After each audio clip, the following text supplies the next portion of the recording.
स्वागत है आपका एनबीएस पॉडकास्ट के नए एपिसोड में और शुरू करते हैं आज का किस्सा। आज का किस्सा है अफगानिस्तान का और मेरे हिसाब से ये हमारे चैनल का पहला किस्सा है जो अफगानिस्तान से है। तो सबीर जी का ये किस्सा है और ये किस्सा है एक ऐसे गांव का जो बकौल इनके एक वीरान गांव है। इनके गांव की जो शहर से दूरी है वो तकरीबन 30 किलोमीटर के आसपास है और इस गांव के बीच में, इस दूरी के बीच में एक ऐसा गांव पड़ता है जो काफी समय से वीरान है। अब उसका कारण जो है वो इनके घर वाले, गांव वाले यही बताते हैं कि इस गांव में कोई ऐसा प्रेत रहता है जो किसी को उस गांव में घुसने के बाद छोड़ता नहीं। जो पहले उस गांव में रहते थे, काफी खुशहाल गांव था, काफी बड़ा गांव था, लेकिन एकाएक अचानक क्या हुआ कि लोग उस गांव को छोड़कर चले गए क्योंकि एक प्रेत था, या अब हम मुस्लिम लैंग्वेज में कहें कि एक जिन था, जिसकी वजह से लोगों ने इस गांव को छोड़ दिया। वो प्रेत, वो जिन लोगों का शिकार करता था, यहाँ तक कि कोई जो जानवर भी उस गांव में घुसता है वो वापस कभी आता नहीं। अब इस बात की ऑथेंटिकेशन क्या थी? सबीर कहते हैं कि कहा जाता है कि इनके जो ताऊ जी थे, इनके ताया जी थे, वो एक बार इस गांव में गए लेकिन आज तक वापस नहीं आए। इस बात को 13 साल बीत चुके हैं। इसकी वजह से कहीं ना कहीं ये भी खौफ खाते थे कि भाई अगर ताऊ जी वापस नहीं आए तो फिर कहाँ गए होंगे, इसी गांव में गए। कोई पुलिस वाला भी यहाँ पर आने की हिम्मत नहीं करता था, कोई दूसरा गांव वाले ने ढूंढने तक की कोशिश नहीं की इनके ताऊ जी वहां पर कहाँ खो गए। आए दिन गांव के बारे में बात होती रहती थी क्योंकि रास्ते में गांव पड़ता था और जब भी ये गांव से गुजरते, साइकिल पर गुजरते, तो इनका हमेशा ध्यान तो इस बात पर होता कि कभी ना कभी इस गांव में जाएंगे और इस राज का पर्दाफाश करेंगे, क्या सच में इस गांव में कोई प्रेत है।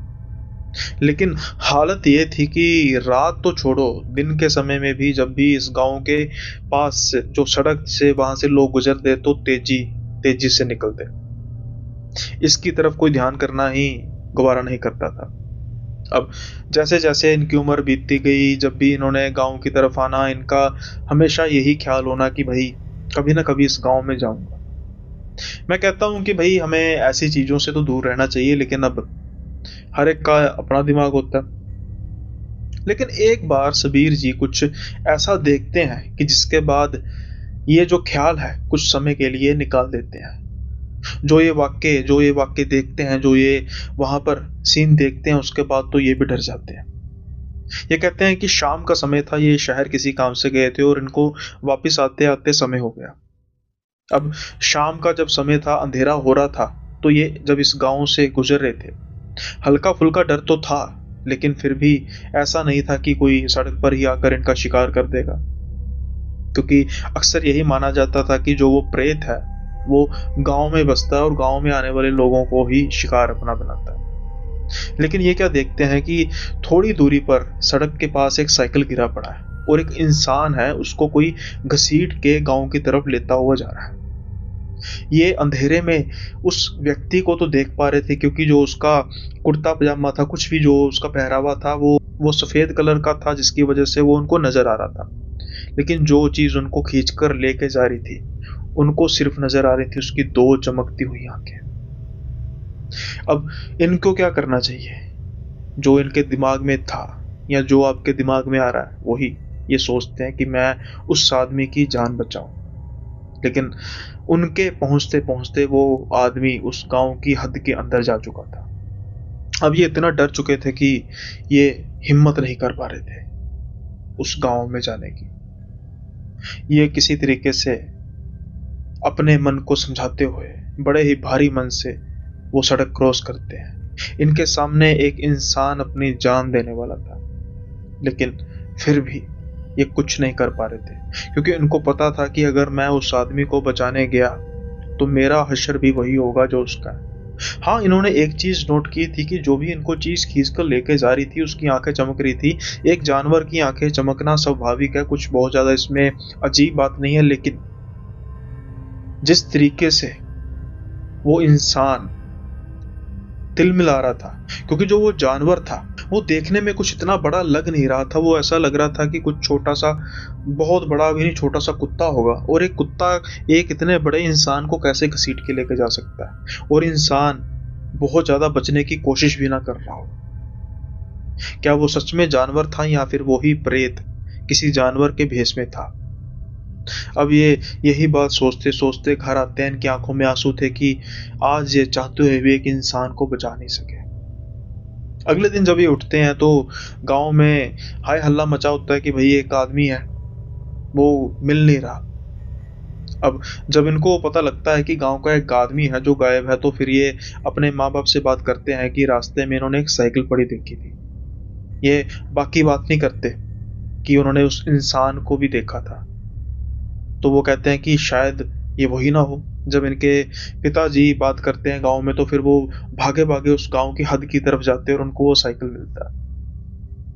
अब ये तो मान लिया गया था कि जो भी वो शख्स था, मतलब कि बस वो खत्म है। जो वो घसीट के लेके जाने के निशान थे वो गांव की तरफ जाते दिख रहे थे, और किसी में इतनी हिम्मत थी नहीं कि वो उस गांव में जाए, वहां पर जाके मुआयना करे। पुलिस को बुलाया गया, लेकिन पुलिस भी उस हद के आगे से जाने को तैयार नहीं थी। अब इस गांव का खौफ इतना फैल चुका था, खास तौर पर सबीर के मन में तो इतना फैल चुका था कि बस जो कभी कभी इनके मन में ऐसी बातें आती कि हाँ कुछ ऐसा हो सकता है, मैं कभी जाऊंगा, आज नहीं तो कल कभी जाऊंगा, वो अब बिल्कुल खत्म हो चुकी थी। अब इन्होंने सोचना छोड़ दिया था कि मैं कभी उस गांव में जाऊंगा, लेकिन किस्मत को कुछ और ही मंजूर होता है। अब इस गांव में एक और खास बात थी कि कभी कुछ खास दिनों में लोग इस गांव की हद के पास कुछ खाने की चीज, स्पेशली नॉन वेज, मीट वगैरह, मांस रख देते थे। वो कहते थे कि ये जो प्रेत है या जो ये जिन है इस गांव का, इसको खुश रखने के लिए ये इसको दिया जाता है, दावत दी जाती है, ताकि ये इस अपने गांव में ही रहे और कभी गांव से बाहर ना आए, दूसरे गांव की तरफ ना जाए, दूसरे इलाकों की तरफ ना जाए। अब चाहते ना चाहते इनको भी इन चीज को मानना पड़ता था, क्योंकि इनकी जो माँ थी वो कभी ना कभी कभी वो देती थी, गांव में जाने के लिए कहती थी कि इसके हद पर वो मांस रख के आओ। अब जैसे जैसे बड़े होते जा रहे थे, तो इनकी जो इन्होंने अपनी पढ़ाई की थी वो पुलिस में जाने के लिए की थी। अब ये पुलिस में भर्ती हो जाते हैं।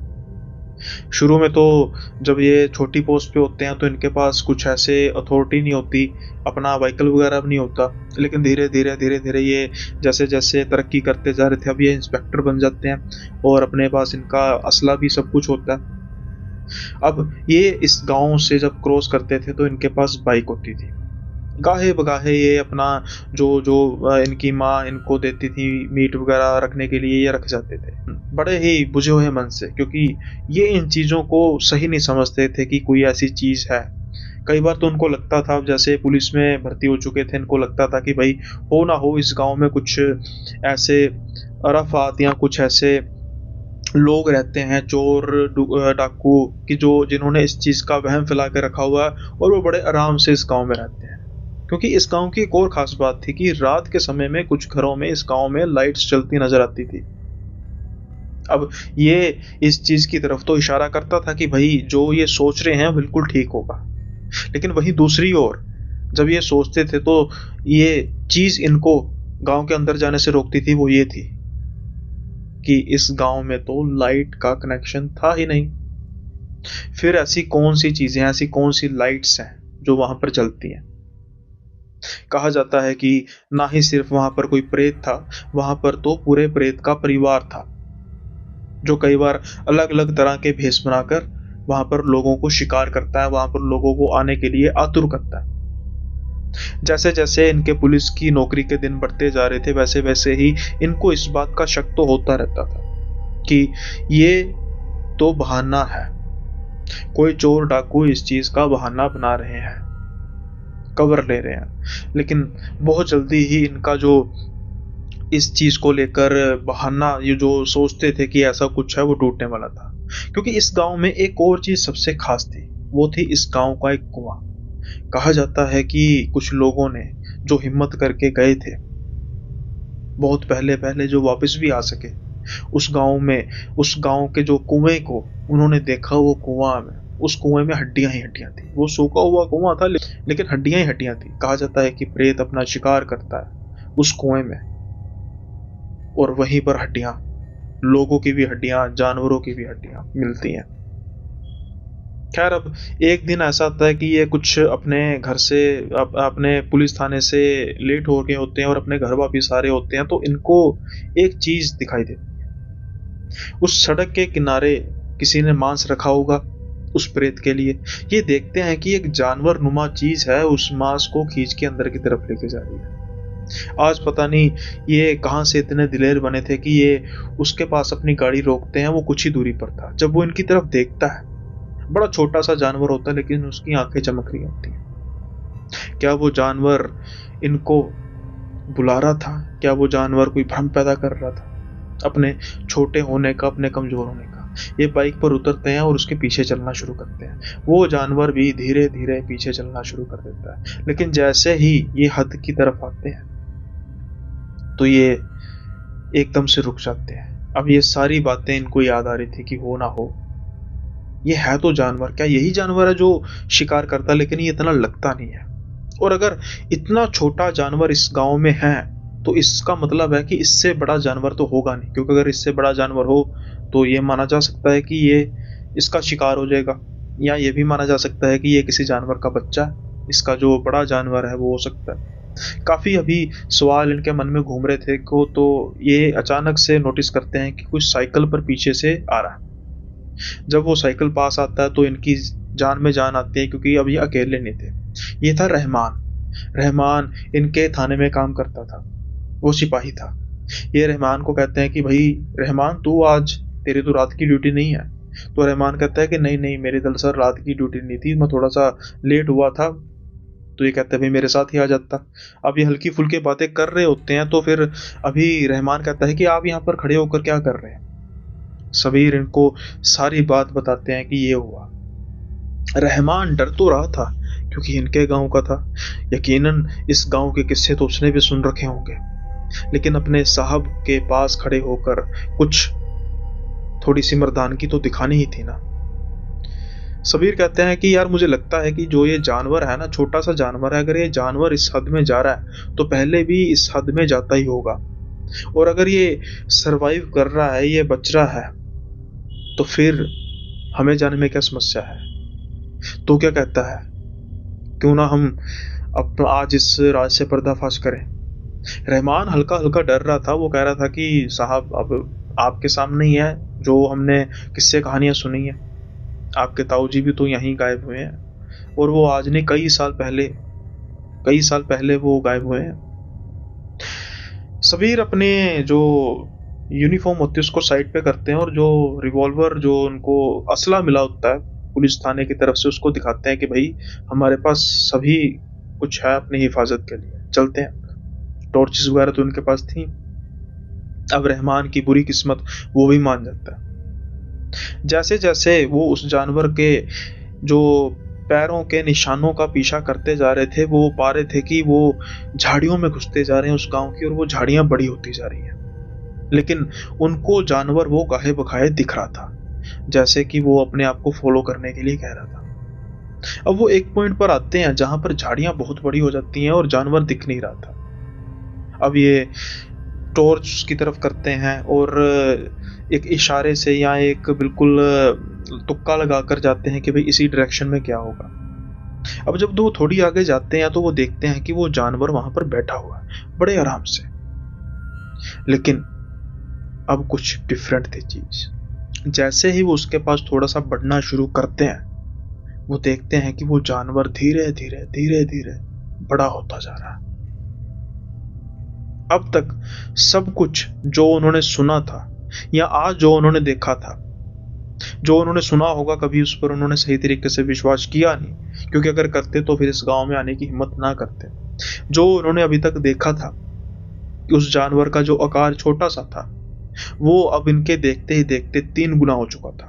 अब वो जानवर थोड़ी सी धीरे से इनकी तरफ गर्दन घुमाता है और उसकी आंखें वैसे ही चमक रही थी।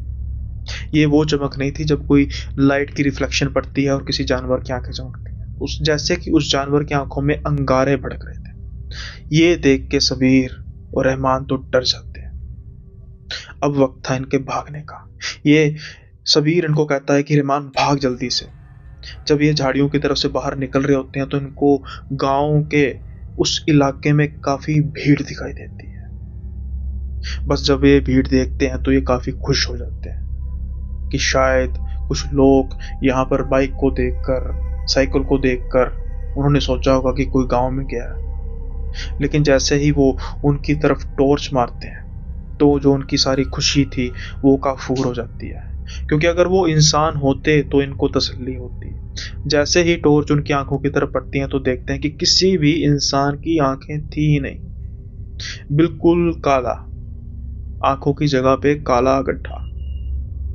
अब ये समझ चुके थे कि जो भी ये लोग हैं ये इंसान तो हरगिज है ही नहीं, ये प्रेत ही है। ये शायद वही प्रेत हैं या उन लोगों के प्रेत हैं जिन लोगों का शिकार यहाँ पे हुआ। अब ये गांव के उस हिस्से में खड़े थे जहां से ये बाहर जाते, तो जाते कैसे, क्योंकि इनके और उस गांव के बाहर के रास्ते में वो प्रेतों की लाइन खड़ी थी और दूसरी तरफ वो जानवर इनकी तरफ बढ़ता जा रहा था। इनको झाड़ियों में एहसास हो रहा था। अब इनके पास सिर्फ एक रास्ता बचा था, वो रास्ता था कुआं। लेकिन कुएं में कैसे? कुएं की तरफ ये बढ़ते हैं, ये जानते हुए भी कि वो तो डेड एंड है, लेकिन अभी उनके पास कोई चारा नहीं था। कुएं की तरफ बढ़ते बढ़ते इनको बस एक चीज इनके दिमाग में आती है, जो इनका लास्ट ऑप्शन था कि शायद इनकी जान बच जाए, इनका वॉकी टॉकी। ये वॉकी टॉकी से भागते भागते अपने पुलिस स्टेशन में इत्तला करते हैं कि जो जो इनके साथ हुआ और जल्दी से जल्दी फोर्स भेजी जाए। अब कोई पुलिस वाला होगा, किसी नॉर्मल सिचुएशन में हो सकता है कि 2 जाने जाने से डरते हो, 4 जाने जाने से डरते हो, 5 जाने जाने से डरते हो। लेकिन अगर कोई पुलिस वाला डिस्ट्रेस का सिग्नल भेज रहा है और कह रहा है कि फोर्स को लेकर आ जाए, तो चाहे जितने मर्जी प्रेतों की भीड़ हो, पुलिस को तो आना ही है। क्या पुलिस ये कहकर अपना पाला छुड़ा सकती है कि नहीं, हम उस गांव में नहीं जाएंगे, वहां पर तो प्रेत रहते हैं, जिन रहते हैं? यही शायद इनके साथ होने वाला था। क्या वो पुलिस वाले आते? अब ये कुएं की तरफ जब जाते हैं तो देखते हैं कि जैसा कि लोगों ने कहा था कि वहां पर तो हड्डियों का अंबार था, पानी की जगह पे वहां पर हड्डियां थी। कुआं इतना गहरा था नहीं, शायद हड्डियों के जो मलबा है उससे कुएं की जो गहराई है वो कम हो चुकी थी। ये आंव देखते हैं ना ताव देखते हैं और कुएं में छलांग लगा देते हैं। अब वो प्रेत, वो जानवर उस कुएं के ऊपर से इनकी तरफ देख रहे थे। अचानक से इनकी नजर पड़ती है कि कुएं के साइड पर एक गड्ढा है। ये वहां पर टॉर्च लगा के देखते हैं और इनको नजर आता है कि वो गड्ढा गुफानुमा गड्ढा आगे की तरफ जाता जा रहा है। अब अगर ये कुएं में उसी जगह पर खड़े रहते तो इनकी मौत तो पक्की थी। ये उस गड्ढे में जाना शुरू करते हैं। जैसे जैसे ये गड्ढे की तरफ बढ़ते जा रहे थे, इनको अपने पीछे उस जानवर के गुर्राने की आवाज आ रही थी। यकीनन वो जानवर इनका पीछा कर रहा था, लेकिन अब इनके पास कुछ चारा नहीं था वापस जाने का। अब तो बस ये इंतजार कर रहे थे कि गड्ढे में आगे कोई और विपदा क्या इनका स्वागत करेगी। जैसे जैसे ये गड्ढे के आगे बढ़ते जा रहे थे, गड्ढा ऊंचा होता जा रहा था। हालांकि वो इस स्लोप में था कि ये चढ़ पाते, लेकिन कुछ समय बाद इनकी जान में जान आती है, क्योंकि इनको नजर दिखाई देती है रोशनी। जैसे ही ये गड्ढे के ऊपर जाते हैं तो ये गांव के दूसरे हिस्से में सड़क क्रॉस करके दूसरे हिस्से में एक बड़ी ही घनी झाड़ियों में से एक वो गड्ढा है, वो ऊपर आते हैं। अब जब ये उस ऊंचाई से देखते हैं तो उनको वो गांव बिल्कुल साफ तौर पर नजर आ रहा था।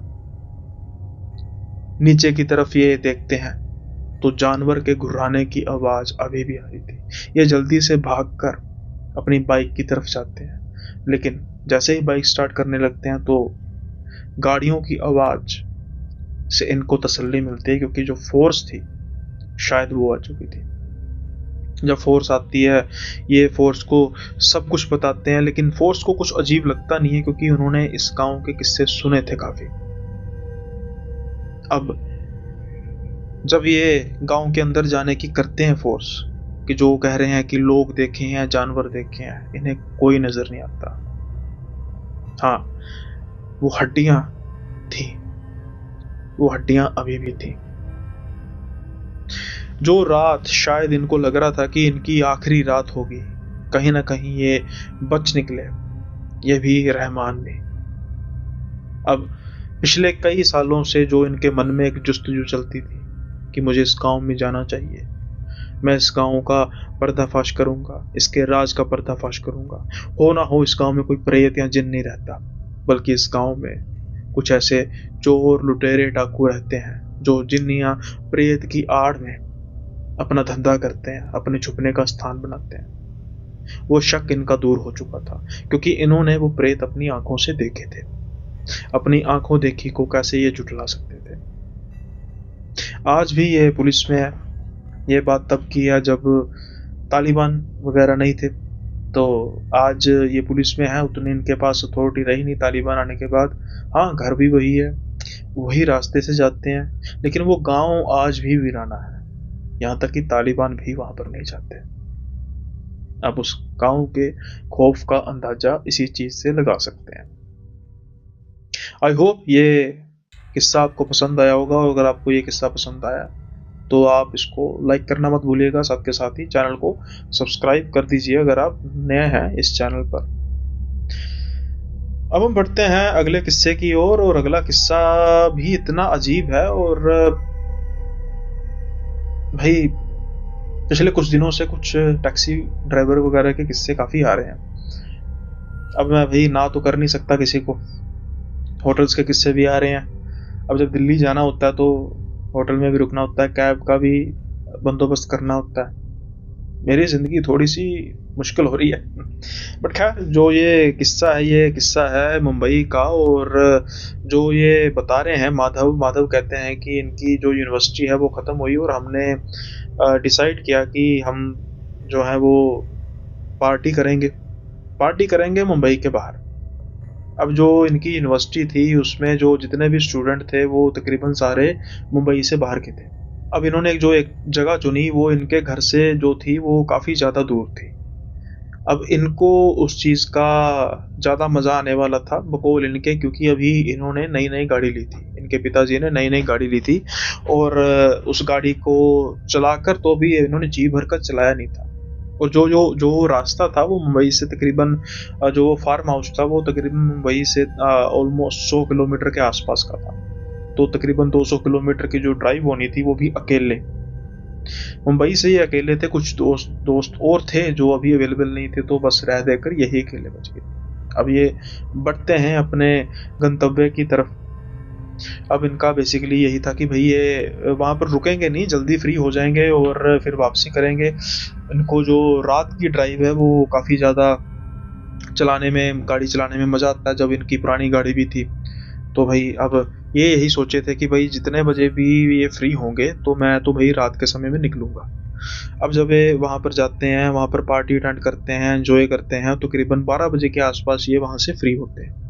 हालांकि इनके दोस्त वगैरह कहते हैं कि भाई हमने फार्म हाउस बुक इसलिए कराया कि जो आउटसाइड से आए हैं वो यहाँ पर रात को रुक सकते हैं, लेकिन अपने दोस्तों के लाख समझाने के बावजूद भी ये रुके नहीं। उसके दो कारण थे। एक तो जैसा मैंने कहा कि नाइट ड्राइव करनी है, दूसरा आज हो रही थी बारिश। जब ये रास्ते में आए तब भी काफ़ी बारिश थी, वापसी के जाते हुए भी इनको बारिश का सामना करना पड़ता, और ये इसके लिए तैयार थे, दिल खोल कर तैयार थे। लेकिन कोई और भी शायद इनका इंतजार कर रहा था। कौन था? ये चल पड़ते हैं, वापस आ रहे होते हैं, और मुंबई से भी कुछ ही किलोमीटर दूर रह गए होते हैं। अमूमन इनके मुताबिक ये मुंबई से 20 किलोमीटर के आसपास थे। अचानक से इनकी गाड़ी रुक जाती है। अब ये वो इलाका था जहां पर कोई भी गाड़ी आसपास नजर आ ही नहीं रही थी, ट्रैफिक बिल्कुल जीरो थी। ये बड़े हैरान होते हैं कि भाई नई गाड़ी खराब कैसे हो सकती है, ऐसा तो हो ही नहीं सकता। लेकिन मशीनरी है, किसी भी समय जवाब दे सकती है। ये उतरते हैं, जो बारिश है वो काफ़ी तेज़ हो रही थी, लेकिन छाते वगैरह का जो अरेंजमेंट तो चलो था गाड़ी में। ये उतरते हैं, बोनेट खोलते हैं, जितनी भी इनकी नॉलेज थी वो देखते हैं उस हिसाब से, लेकिन गाड़ी जो है वो स्टार्ट हो नहीं रही थी। अब इसी बीच इनको इनके पेरेंट्स का फ़ोन आता है। पहले तो ये आनाकानी करते हैं कि मैं आ रहा हूँ, लेकिन जब ये देखते हैं कुछ समय बाद गाड़ी तो चलने का नाम ही नहीं ले रही, स्टार्ट ही नहीं हो रही। फिर ये हार के फ़ोन करके कहते हैं कि बात ऐसी है जी, मैं अपने यहाँ से मुंबई से कुछ 20 किलोमीटर दूर के आसपास हूँ, 20 किलोमीटर दूर हूँ और गाड़ी ख़राब हो चुकी है। मैं काफ़ी देर से आपको बता नहीं रहा था कि भाई छोटी-सी प्रॉब्लम होगी, चल पड़ेगी, लेकिन अब गाड़ी चल नहीं रही।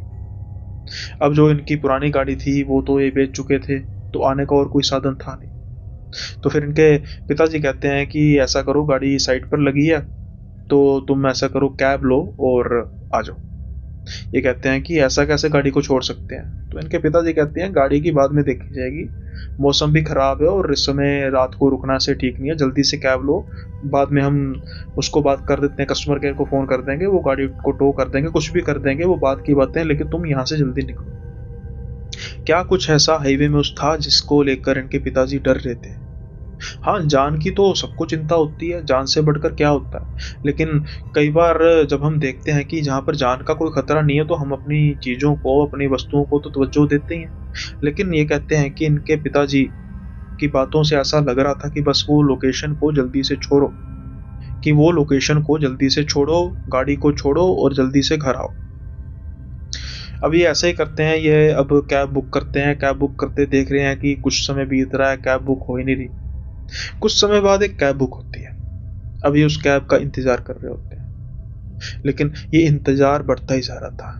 ये 2 चीज़ें नोट करते हैं। पहली चीज़ ये कि जो कैब की लोकेशन दिखा रही थी, वो कुछ ऐसी सड़क पर दिखा रही थी जो काफ़ी अजीब से तरीके से कैब यानी खड़ी थी। वो सड़क भी नहीं दिखा रही थी, वो ऐसा दिखा रहा था कि किसी खेत, किसी खुली जगह में कैब खड़ी है। जब ये काफ़ी देर तक वेट करते हैं, तो ये फिर से उसको उसको फ़ोन करते हैं और काफ़ी अजीब-सी आवाज़ आती है, जैसे रेडियो की आवाज़ आती है ना, वैसे की आवाज़ आ रही है। ये रेडियो का सिग्नल ख़राब हुआ। इनको काफ़ी अजीब लगता है, ये कैंसल करते हैं कैब। अब ये दोबारा जो है वो कैब को ट्राई करते हैं और फिर से वही कैब बुक होती है। लेकिन वो आती नहीं, वो वहीं पर खड़ी शो हो रही थी। इनको काफ़ी अजीब लगता है, फिर से ये फ़ोन पर बात करने की कोशिश करते हैं। अब ये काफ़ी फ्रस्ट्रेट हो चुके थे, लेकिन फिर से वो जो कैब है वहीं पर खड़ी नज़र आ रही थी और वो जब कॉल करते हैं तो वैसे ही जो उनको आवाज़ सुनाई दे रही थी। कैब कैंसिल करने के बाद ये फिर से एक बार कोशिश करते हैं। इस बार वो कैब जो है वो सड़क पर नज़र आ रही थी। जो दूरी थी वो तकरीबन 20 मिनट की दिखाई दी थी इनको। चलो, ये कहते हैं कि शुक्र है भाई, कैब बुक हुई, चलनी तो शुरू हुई। अब जब ये देख रहे तो साथ के साथ इनको फ़ोन आता है और जो आवाज़ आती है वो इतनी ज़्यादा अजीब सी आवाज़ थी, जैसे कोई इंसान बड़ी ही रौबदार आवाज़ में, या कुछ कह सकते हैं कि डरावनी आवाज़ में बात कर रहा है कि आप कैब मैंने बुक कराई है, आपने क्या कि कैब आपने बुक कराई है, तो आप वहाँ पर वेट करें, मैं आ रहा हूँ। तो ये तो भाई सन के सन रह जाते हैं कि भाई ये कैसी आवाज़ है। लेकिन अब मरता क्या ना करता, ये फंसे हुए थे। ये अपनी गाड़ी जो है साइड पर तो इन्होंने की थी, ये गाड़ी में अपनी बैठते हैं, अपना वॉलेट वगैरह सामान इकट्ठा कर रहे होते हैं और इनको शीशे पर खटखट की आवाज़ आती है। एक आदमी जो शीशे के बाहर खटखटा रहा था। ये तो डर जाते हैं कि कोई चोर, लुटेरा, या जिस वजह से पिताजी डर रहे थे कहीं वही तो नहीं। वो इनको अपना मोबाइल दिखा रहा था। वो मोबाइल में दिखाई दे रहा था कि शायद ये कैब ड्राइवर है, लेकिन ऐसा कैसे हो सकता है, मुझे तो सिर्फ अभी 2 मिनट हुए हैं। ये शीशा नीचे करते हैं और कहता है कि कैब आपने बुक कराई थी? तो ये कहते हैं हाँ मैंने बुक कराई थी। तो कहते हैं चलिए फिर। वो आवाज़ तो ये बिल्कुल पहचान जाते हैं, ये वो वही था जो फ़ोन पर बात कर रहा था। लेकिन ऐसा कैसे हो सकता है कि भाई 20 मिनट का जो रास्ता दिखाई दे रहा है, 2 या 3 मिनट में वो कैसे कवर कर सकता है? फिर ये सोचते हैं कि हो सकता है कोई टेक्निकल ग्लिच हो। पहले भी तो उसकी गाड़ी जो है वो किसी खेत में दिखाई दे रही थी। ये जल्दी से अपनी गाड़ी से उतरते हैं, लॉक लगाते हैं और साथ के साथ ही फ़ोन वगैरह करते हैं, जो इनके पिताजी समझाते हैं कि किसी को फ़ोन कर दो कि हाँ अभी ऐसी गाड़ी है, हाईवे अथॉरिटी वगैरह को, किसी को भी, ताकि कोई भी लावारिस ना समझे इस चीज़ को। तो वो अब कैब में पीछे बैठ जाते हैं। जब ये कैब में बैठते हैं तो पहले भी कैब का काफ़ी सफ़र कर चुके हैं, लेकिन पहली बार इनको ऐसा महसूस होता है कि जो कैब है काफ़ी भारीपन महसूस होता है। इनकी जो सोच है वो गलत नहीं थी। ये एक चीज़ नोटिस करते हैं कि एक जो जो ड्राइवर है, वो उसने, एक तो पहली बात है, उसने अपना चेहरा जो है वो हुडी के डालकर कवर किया हुआ था, जिससे उसका जो चेहरा है वो सही तरीके से नज़र नहीं आ रहा था। और जो कैब पर जो फ़ोटो थी वो भी कुछ इतनी ज़्यादा क्लियर नज़र नहीं आ रही थी। और वैसे भी जब इंसान फंसा होता है तो ऐसे फ़ोटोज़ वगैरह थोड़ी देखता है। ये नोटिस करते हैं कि ड्राइवर जो है वो बार बार नॉन ड्राइविंग सीट पर देखकर कुछ बड़बड़ाया जा रहा है, जैसे कोई वहां पर बैठा हो और किसी से बात कर रहा हो। गाड़ी में अंधेरा था, इनको लगता है कि शायद कोई बैठा तो नहीं है। ये ध्यान से देखते हैं लेकिन कोई बैठा नहीं था। ये कुछ समय तो बर्दाश्त करते हैं लेकिन दोबारा से पूछते हैं कि भाई आप किससे बातें कर रहे हो। अब वो जो ड्राइवर है वो काफी रूडली जवाब देता है कि मैं किसी से नहीं बातें कर रहा। तो ये सोचते हैं कि फिर आप बड़बड़ाए, ये पूछते हैं कि आप बड़बड़ाए क्या जा रहे हो। तो वो कहता है कि आप अपने काम से मतलब रखिए, आपको मैंने घर छोड़ना है। ये इनको काफी रूड बिहेवियर लगता है और ये सोचते हैं कि भाई मैं तो अब रेटिंग तो उसको भाई 0 ही दूंगा। कुछ समय बाद एकदम से गाड़ी रुकती है। अब ये माने तो इतना डर चुके थे कि उससे पूछते तक नहीं गाड़ी रोकी क्यों। लेकिन जो उसके बाद होता है, इनको तो अपनी आंखों पर विश्वास नहीं आ रहा था। नॉन ड्राइविंग सीट का दरवाजा अपने आप खुलता है और फिर बंद हो जाता है। जब ये सब कुछ हो रहा होता है तो फिर ड्राइवर जो होता है वो उस तरफ देख के बड़बड़ा रहा होता है। लेकिन उससे भी ज्यादा बड़ी चीज तो ये होने वाली थी कि बिना खुले मेरे बिल्कुल पास की सीट पर मुझे ऐसे लगता है कि कोई बैठा है, क्योंकि जो कुशन था वो नीचे की तरफ धंसता है। वो ड्राइवर शीशे से देखता है उस तरफ और कुछ बड़बड़ाने लगता है। अब तो मैं पूरी तरीके से डर चुका था। मैं सोच रहा था बस ये मेरा आखिरी समय, मैं फोन निकालता हूँ कि मैं घर पर फोन करूं, किसी तरीके से डिस्ट्रेस कॉल दूं। लेकिन मेरा फोन जो कुछ समय पहले तकरीबन 70% चार्ज था, वो बिल्कुल डेड हो चुका था। बस अब तो मैं परमात्मा का नाम लिए जा रहा था और जो रास्ता बचा था उस रास्ते में वो ड्राइवर नॉन स्टॉप कुछ ना कुछ बड़बड़ाया जा रहा था और मुझे बिल्कुल साफ तौर पर अपने आसपास कुछ ना कुछ हलचल दिखाई दे रही थी।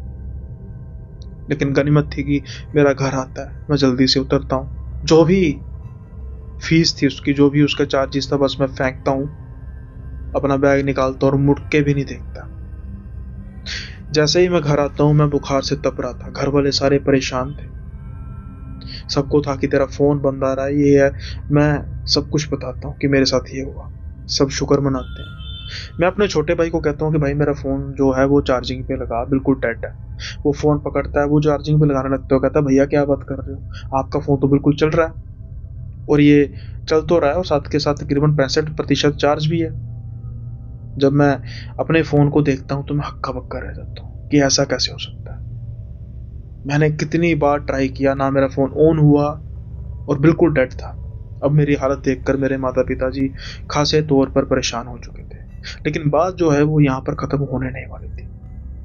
अब वो हुडी वाला इंसान मुझे तकरीबन हर रोज दिखाई देता, कभी मार्केट में, कभी किसी गार्डन में, कभी मैं कहीं जाता काम से वहीं पर। परेशान होकर हमने डिसाइड किया कि जो ये इंसान है कोई साइको है, कोई साइको किलर तो नहीं। हमने पुलिस थाने में इसकी कंप्लेन करने के बारे में सोचा। जब हम पुलिस थाने में कंप्लेन करने गए, और काफ़ी इजी केस था भाई, अब उसकी डिटेल जो है वो सारी ऐप पर होगी। पुलिस भी यही कहती है कि आप डिटेल दीजिए। जैसे ही मैं अपनी डिटेल खोलता हूँ तो वो जो राइड थी वो तो कहीं नज़र आती ही नहीं। ऐसा कैसे हो सकता था। मैं अभी ईमेल देखता हूँ, ईमेल में इनवॉइस आया होगा। कस्टमर केयर को फ़ोन करता हूँ, कस्टमर केयर कहते हैं कि जिस दिन की, जिस रात की आप बात कर रहे हैं उस रात आपकी कोई राइड थी ही नहीं। आपकी जो भी राइड थी आपने कैंसिल कर दी थी खुद ब खुद। हाँ, मैंने कैंसिल की थी, 2 बार कैंसिल की थी। जब तीसरी बार तो राइड हुई थी वही इंसान की। हमने पूछा कि जिस इंसान की जो पहले जो राइड कैंसिल हुई है उसके बारे में बताओ। लेकिन जब उसके बारे में पता किया गया, ना ही वो गाड़ी वो थी, और जो वो इंसान था उसकी और उस इंसान की हाइट में तो जमीन आसमान का फर्क था। वो जो इंसान जो मुझे छोड़कर गया था वो कम से कम 6 फुट का होगा, और जो इंसान जिसकी 2 बार राइड कैंसिल की मैंने, वो 5 फुट 6 इंच से ज्यादा का लग ही नहीं रहा था। अब ये पहेली बन चुकी थी, बहुत बड़ी पहेली बन चुकी थी। मुझे रात को वही चीजों के बड़बड़ाने की हमेशा महसूस होता कि मेरे आसपास वही कोई इंसान कुछ ना कुछ बड़बड़ाए जा रहा है, जो उस गाड़ी में बड़बड़ा रहा था। अब हार के फिर हमें सहायता लेनी पड़ी किसी बाबा जी की। उनकी तरफ गए तो फिर उन्होंने बताया कि ये प्रेत है, ये छलावे हैं, प्रेत हैं, कुछ ऐसे ही होते हैं। सुनसान रास्तों में ये जाल बनाते हैं और आपका बेटा भी इस जाल में आ चुका है। उन्होंने मोली बांधी काफ़ी कुछ उन्होंने जल छिड़का, कुछ उन्होंने उपाय भी किए।